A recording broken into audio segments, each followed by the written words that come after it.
Belgique les actes positifs et les actes négatifs.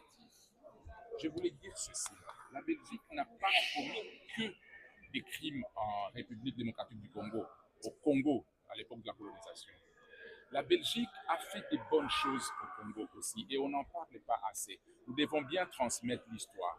Nous ne devons pas falsifier l'histoire. La Belgique a des bonnes choses qu'elle avait faites en République démocratique du Congo à l'époque coloniale, Congo de l'époque. Et ces bonnes choses aussi doivent être communiquées. Ça doit être communiqué pour que les jeunes, les générations à venir connaissent la vraie histoire. Parce que nous devons éviter à ce que les jeunes consomment que les messages négativistes et lorsqu'il y a des manifestations pour réclamer justice, que les jeunes procèdent au vandalisme, procèdent à la destruction, comme vous l'avez vu, les attaques contre les ambassades lors des manifestations différentes en RDC. Mais on ne va pas oublier ce qui s'était passé de mauvais. Il y a eu des crimes commis, il y a eu des actes qui n'étaient pas acceptables. Il y a eu des actes de destruction de l'humanité en République démocratique du Congo à l'époque coloniale. Alors nous devons, les relations doivent rester bonnes. Nous devons améliorer nos relations avec nos partenaires qui nous ont colonisés.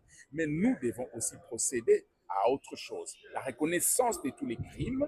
Quand il y a une vérité là-dessus, nous allons passer aussi à la réclamation de la réparation. Ça se passe aujourd'hui à travers le monde. Les relations entre États, même si la Belgique est puissante aujourd'hui, elle a commis des crimes au Congo, elle a commis aussi des bonnes choses au Congo. Et nous devons penser à ces crimes-là. Ces crimes sont ignobles, sont inacceptables. Alors pensons à la réparation pour améliorer vraiment la qualité des relations. Et c'est cela qui va nous permettre d'éviter la promotion des messages négationnistes, des messages négatifs aussi.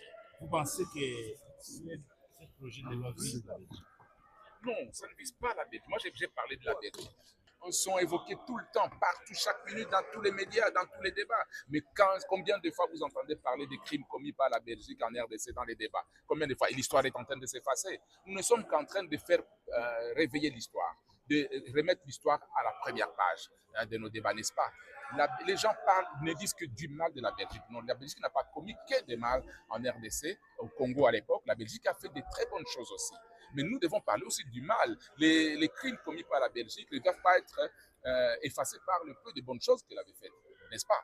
Vous comprenez? Parce que la vie, les 10 millions de morts dont on parle lorsqu'on parle de l'histoire de la colonisation, les 10 millions de morts vraiment ne valent pas la peine. Nous devons voir que les bonnes choses que la Belgique avait commises, avait faites.